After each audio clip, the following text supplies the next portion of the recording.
Hey guys, how's it going? I'm the Duke Villy, your favorite lo-fi music YouTuber, and today we are back with something that I just decided to finish up the series of, even though these get like no views, these individual videos, but I committed to something, and when I commit to something, I intend to complete it, which is a fatal flaw of this channel. But it's a CD update, and today's CD update is the only themed one I will do, aside from the little black metal one I did for last year's Nothing But Black Metal November, and I might show off again. I'm not quite sure. I don't know if I feel like it. But theme of this one is the city in which I live, Savannah, Georgia. And how does that make any sense? Well, all the CDs today will be either from bands who are from the city of Savannah or from Graveface Records, which is a label that is from Savannah as well. And just to get them out of the way first, we're going to first be covering a couple demos from bands that are local to Savannah, just to get those out of the way. It's the whole, if I had a nickel, which it's only 2 nickels, and that's not that much money, but it's weird that happened twice. I have two extreme Savannah demos, and they're from two different bands with one member that was in both at one point actually. And not that anyone here would know the lore of this stuff unless you miraculously do, but I'll be showing off this first one, which was a band I saw live actually at I think one of the first shows I ever saw in Savannah. So I saw Klept back when they were Sullivan's a couple times, which I've reviewed their CD a little bit, and I owned their CD. And I saw them back when they were the Sullivans, and then I didn't see anything for a long time. And then I saw one show that was a bunch of bands a couple years back, and then I went to a Lodge of Sorrows opening event where Dream End showed up. We'll get to them later. And then the next thing I did was I heard about some death metal show, and it was a death grind band that opened it up, a really fast paced death grind, a like sludgy, slow as hell, like death doom, almost death doom, but like really just like caveman riff death metal band. And then there was a thrash metal band from like South Carolina, and they were a riot. But this first band here is a Torment Trap. They got a demo here. I actually got sort of a friend who's in this band now in the modern incarnation. Hi Raven, if that's still happening. I don't know if that's still happening. If it is, but I got a friend named Raven who's a part of this project. This is a really quick 5-song demo here. It's one I've played a few times. If you guys like Mortician, you'll probably like this kind of thing.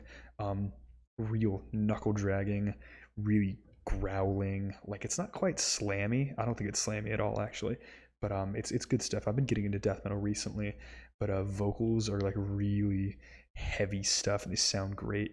It's really lo-fi, raw, a little bit cavernous stuff, and you kind of get it from the album cover here. And I think this one's pretty cool. And next is another demo, the other demo I own, and it is the 3 Final Notes by Long Way Down. This is a CDR, real short thing there. I believe the Torment Trap one was as well. And the old drummer of Torment Trap is the lead in this band. I don't know if they're defunct or not. I actually don't know what's going on with them. But last thing I heard, they dropped an album that was based off of some of the material of this as well as some new material. And I heard it, or I heard part of it, and I have to say I like the demo more, in all honesty, because the demo is raw. And what I love about this demo so much, so they're like a screamo with a bit of post metal into them. At least when I saw them live, that's what they were like. And they are some really talented dudes. They got some really fast paced stuff, and they have some really nice ambient sections where like they're just like harrowing vocals over the whole thing. Really cool band, way more technical than Torment Trap for sure. They're relatively technical. The lo-fi quality is something really fun, and I think they're just a really cool listen, in all honesty. And those are all the demos I have from Savannah. And next we'll be reviewing a whole bunch of Graveface releases. And first we're covering these guys. This is Dream End. It's a post-rock shoegaze band, but with their CDs, they ventured into different territory. So the first one chronologically is, and I don't know these names. I've listened to them on CD. Most of these I don't think I've ever streamed before. Just pointing that out now. So it's kind of a thing that I'm not quite totally used to. So I don't actually know the names of these albums, so I'm not actually reading them, but I know the sound and the album cover, just because Graveface likes to have really thin CDs here. And if you guys don't know, Graveface is owned by the lead of Dream End, and he's a super talented guy, makes some really good music, and he has a lot of good music in his label. And I will be giving an unbiased discussion of all these albums here. Some of these I straight up don't like. Some of these I'm fine with. Some of these I love. But first one is The Long Forgotten Friend by Dream End. And this is the first one of theirs that sort of ventures out of their post-rock roots. They used to be like semi-crescendo core post-rock, and it sounded fantastic. I believe I have the vinyl of their second album. I don't have their debut, but then they had their what people say is their best album right after that one.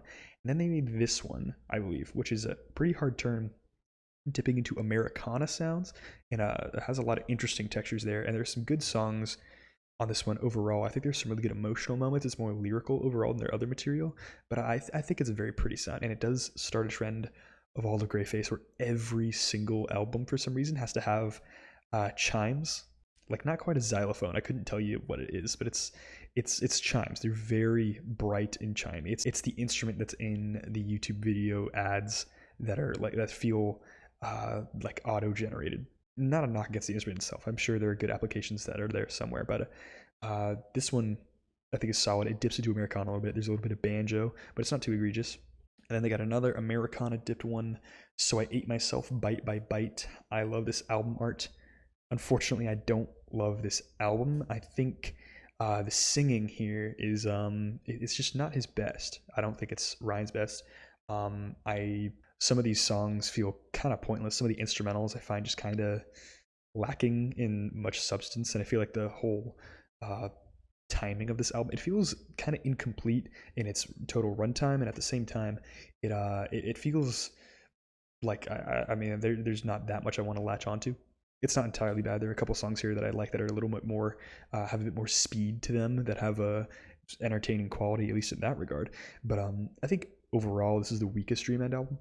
And my favorite CD I own from them is this last one that was apparently their final dip to Americana, and The Tears Washed Me Wave After Cowardly Wave. And I love this old-fashioned kind of album cover. Kind of reminds me of some Neutral Milk Hotel a little bit with the old style stuff. They still have the Americana roots here, but I find this to be a much more emotional and gratifying release. I think production-wise, it's much stronger. Graveface does have some mixing issues on a few of their albums, which is more of an older problem. I think their newer stuff is better mixed. But this one, I think, is overall very solid. I think the Americana stuff is added much more tastefully. I think the banjo melodies are a lot better. I think it is a clear evolution over the previous albums of this style. Next, we're going to talk about a band that I myself don't know much about, except for these facts that I own these two CDs. This is the Lava Children. So the first one, I believe in order, is this one. It's an EP, and it's like indie pop stuff with a lot of indie-tronica. It's not mixed super well, and I think the vocals are overall pretty annoying stuff. There are some good textural moments. I think it sounds good occasionally, but I think it is one of the weakest releases from the label that I've heard. I haven't dove through the whole label, but I think this one, which is I believe also self-titled. Neither of these have titles other than Lava Children. This is their full length that goes after that one. I think it's mixed a lot better, and I think one of the vocalists has a really good time here. I think she sounds much better, and I think the electronics work a lot better too. That you'll see that in a lot of Graveface records. They have a lot of indie-tronica stuff, and the textures are certainly varied. But this is the one of the discography I would recommend more. It certainly is an acquired taste for the vocals. It might be a little inoffensive as an album, but I think it certainly experiments with some really cool textures that I think are fun. It is one of the more fun Graveface records. Whew, banger incoming here. Kid Dakota. This is A Winner's Shadow, and I might be totally just bombarded with hate for picking this one of all of them, but this is one of my favorite Graveface records right here. It is like it's so 2000s it hurts. It's literally like a 2000s rock band that never quite made it, and then they ended up making stuff in 2020s. But it's certainly indie rock. It's certainly a little bit of probably White Stripes, a little bit of like Fountains of Wayne. It's like a weird combo of those old alternative rock bands at the time. But shoot, I can't knock the songwriting. I think these are really fun songs. And as much as most of these songs are decent to good, I think there is a phenomenal song on here, and it's called Port Authority, mostly because of its super slow, sluggish pacing. This is one of the songs that I'm explaining better than the rest, and you could tell because I just love it so much. It's got this massive sound to it, and the drums, they would just flam on every downbeat, and it ends up just going into this part where there's only one word sang, and then the drums are just rocketing off in all directions. It's one of the best, actually, well, maybe not best, but one of the most emotional drum solos I've ever heard. Certainly not for everybody. I think that style of rock music isn't for everybody, but I think it's more than passable, and I think it's actually really solid. And this one is rather interesting. Monster movie, Everyone is a Ghost. This features one of the members of Slowdive, the famous shoegaze band, which is a band that I love. And they're even dropping an album this year. So this is indie tronica through and through. You cannot play this in front of most people because the textures are so buzzy and weird. It is an album with some real dynamics between the instruments, and it's almost from like a lack of mixing, but in a way it adds some charm. It could have been mixed, but I think it's mixed in a way that sounds certainly bizarre, but it's not entirely a negative. I actually find appeal in it. I think the hooks on this album are pretty solid, like on Down Down Down. I think the vocoding is a little bit not perfect, and the way the vocals are mixed aren't that good either. But oddly enough, as much as this is an indie-tronica record, the song "A Place in the Mountains" is probably the best song here. But also, like, Everyone is a Ghost, the title track. I think it's pretty emotional, kind of desolate. But I don't think this album is as much as an emotional roller coaster as Rate Your Music makes it out to be. It's a solid album, though. And I've also have some of these labeled as the numbers. So I have number 258 out of 500, as you can all see there. And I kind of wanted to save this one for later, but this is Datura, self-titled, thin packaging. That is one problem with the Graveface records that I have, probably more than anything, is that a good amount of their albums, not all of them, but a few, and Datura is probably the worst example of this. This album I actually haven't even heard. I bought it like over a year ago, but I haven't even heard it before a couple months ago because I just couldn't find it in my car. I straight up was struggling with that until I took all my CDs out, and then I eventually found it. But Datura is one of the first Graveface releases, and it's a band that's from some European country.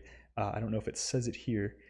Nope, it doesn't say it, but they're, I don't know, it might be Holland or something. But if you like Godspeed You Black Emperor, if you like Explosions in the Sky, if you like crescendo core post rock, this is your jam. But I think it's really, really solid stuff. There's some samples in here that provide some really good momentum, some actual like motivation towards the music that plays, and it reaches really burning intensity. And for only being 3 songs, you get like over 40 minutes of music here. I think I could be wrong, but it's certainly over 35. It's been like a month since I heard this.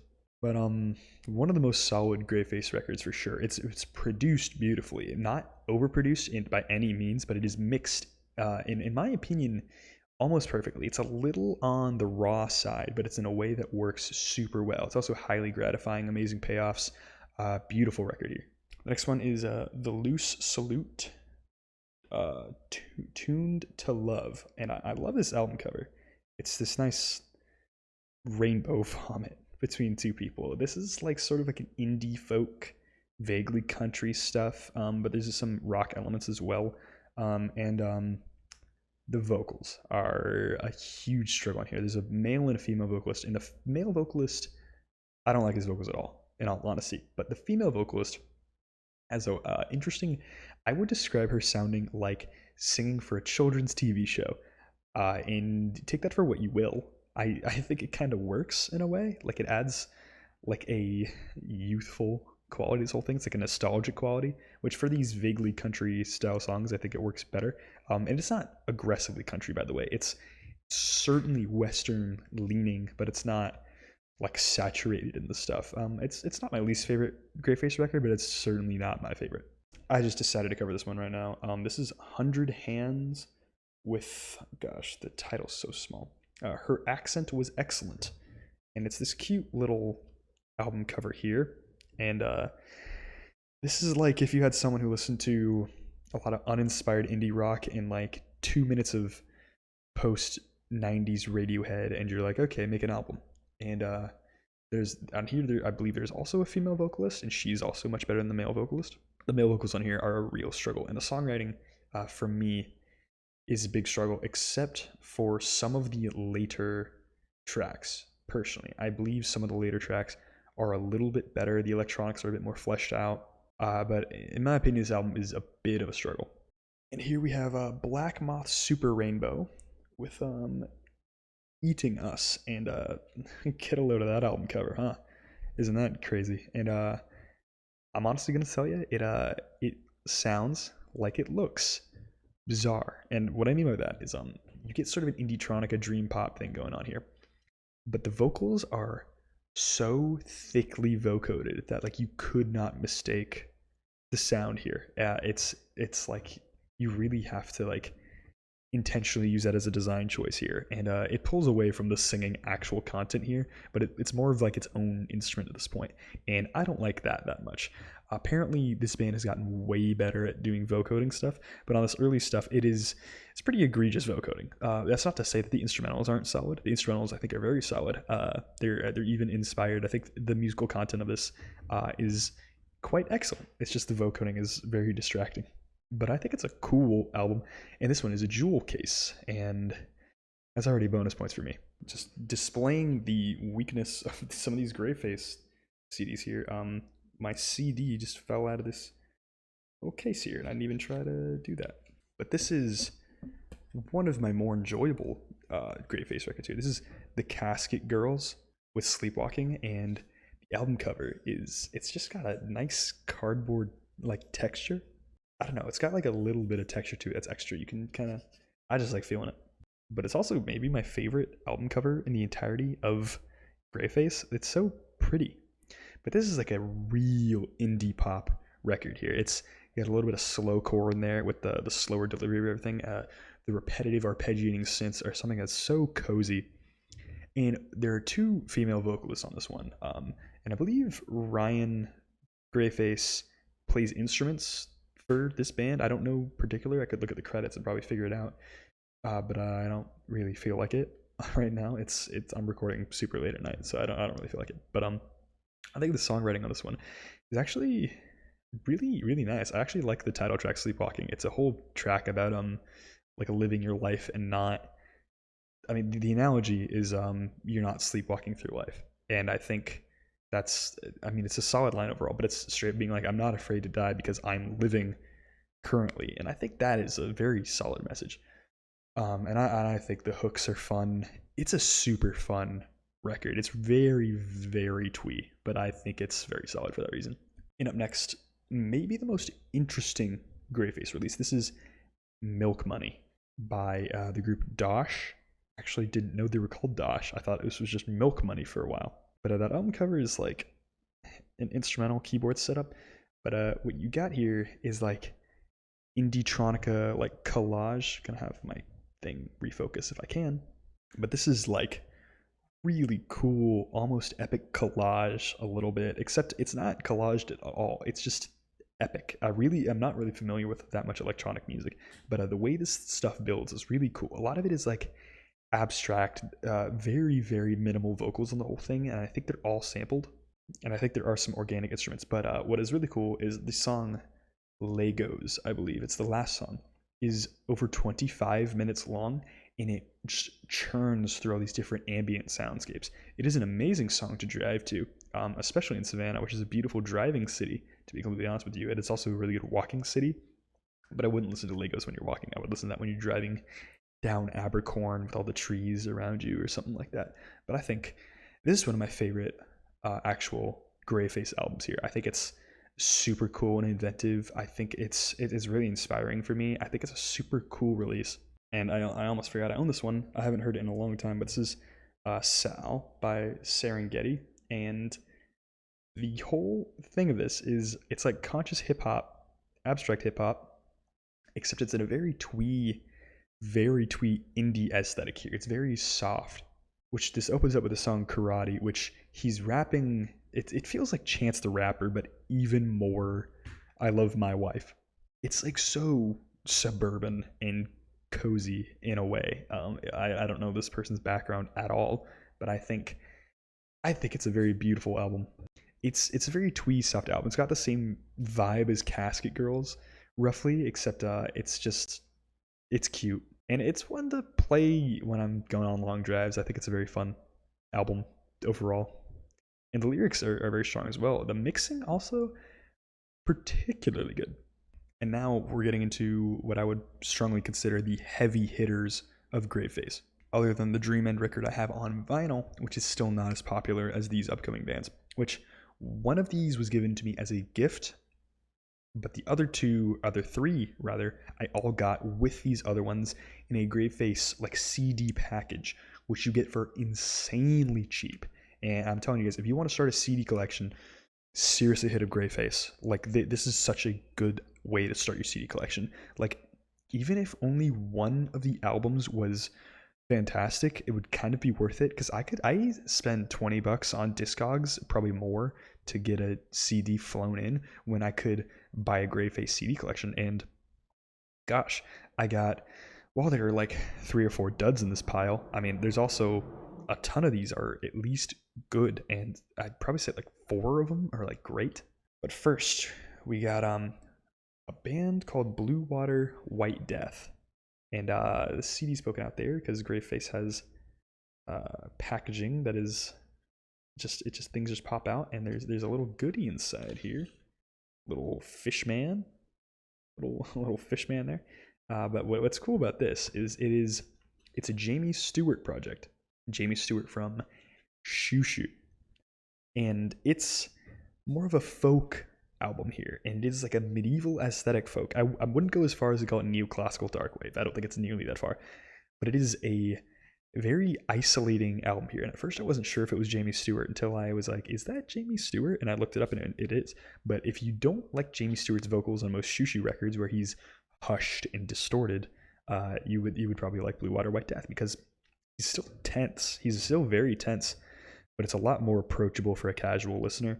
And I think it's actually still a very fantastic record here. I think I love how sparse the instruments can be when they want to be. That is an element that really sticks with me just till this day. And I haven't heard it in a while, but it's one of the more memorable albums in this entire pile. And since I mentioned Jamie Stewart just there, Shoo Shoo covers Nina. This is dropped by Graveface. Yes, Graveface has several Shoo Shoo little bits and bobs under their belt, this being the most common one, but it's a cool one. For those of you who don't know, this album is Shoo Shoo covering Nina Simone songs, and Shoo Shoo has occasional leanings into jazz stuff every once in a while, and here it's great. The opening song, Don't Smoke in Bed, I still remember, especially because I believe Jamie Stewart's grandfather died doing that. I could be wrong, but it's a really interesting personal connection there. But a lot of these songs are really interesting because Jamie Stewart's known for covering a lot of music throughout his whole career with Shoo Shoo, but here it's brought to its forefront, and all these songs take on a really interesting meaning. And I think Jamie Stewart is a better singer than people really mention, especially after seeing Shoo Shoo live. He's a solid singer, in all honesty. But this is a really emotional, really interesting record, and it's one I actually have to re-listen to, but I recommend it.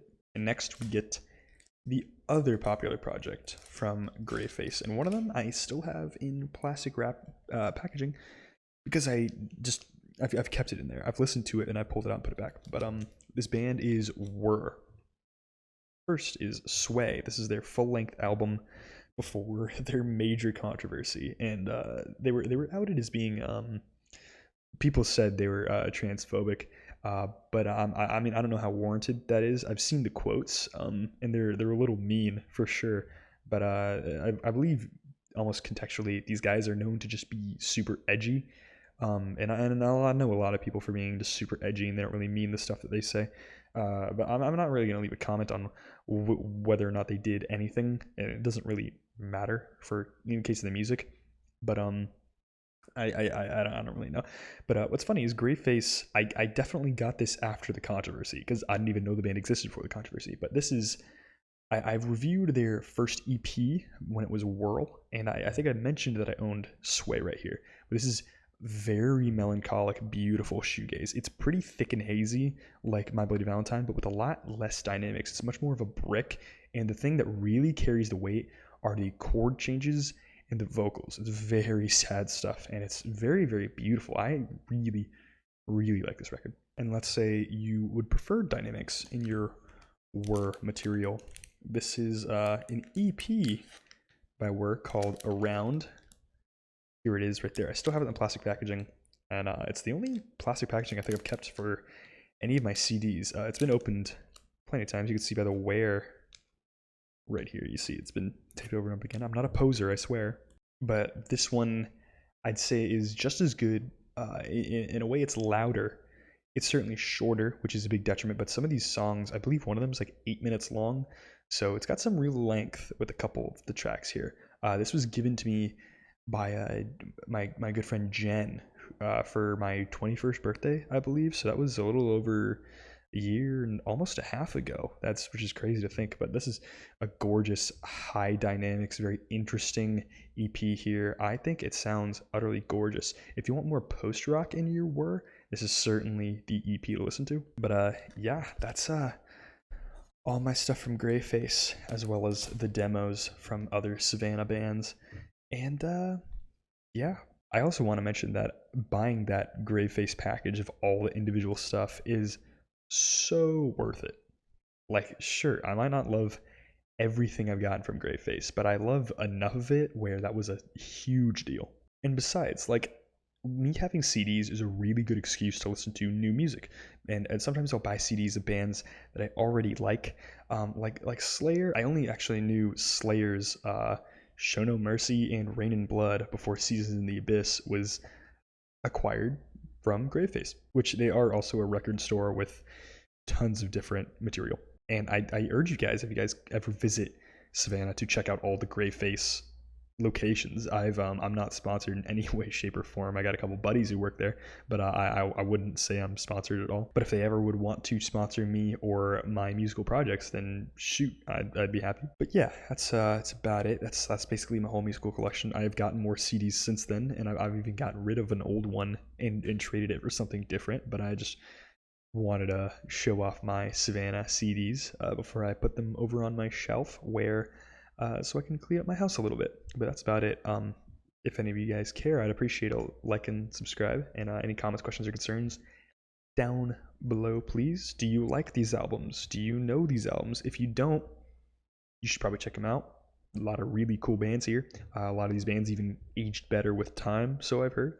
So I encourage you guys to check them all out. But I had a great time listening to them, and I don't know if I'd buy another Graveface package because I would get repeat CDs, but I think it's totally worth it for a single purchase, which is a great way to start a CD collection. You could have all your classic stuff. You could easily buy a copy of a Beatles album for $25, or you can for $15 get like 10 of these. But I think it's a fantastic deal, and I think you guys should go do that. And that's about it.